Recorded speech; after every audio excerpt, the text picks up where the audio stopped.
Welcome to McPlum, simple solutions served daily. Park on level ground, set the parking brake, and disconnect the negative battery cable from the 12V battery to prevent shocks or accidental cranking.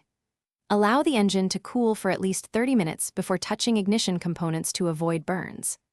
Gather tools: 10mm socket, ratchet, extension, a long flat screwdriver, dielectric grease, and a replacement ignition coil specified for your Corolla model. Keep a clean rag and magnetic tray for bolts. Work in a well-lit area with the key removed. Remove the engine cover by releasing plastic clips and lifting it off to expose the ignition coils. Locate the faulty coil at the spark plug well and unplug the electrical connector by pressing the tab and pulling straight back to avoid damaging the clip.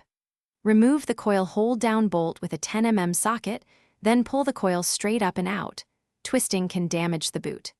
Inspect the spark plug well for oil or debris, and use compressed air if needed before seating the new coil.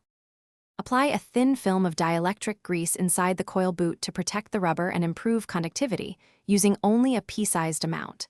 Seat the new coil fully over the spark plug, reinstall the 10mm hold-down bolt, and torque it to 8 FTLB10. 8 Nm to avoid over-tightening. Reconnect the electrical connector until it clicks, then reattach the negative battery cable. Start the engine, listen for a smooth idle, and check for misfire. If issues persist, swap coils. Thanks for watching. Stay juicy and subscribe.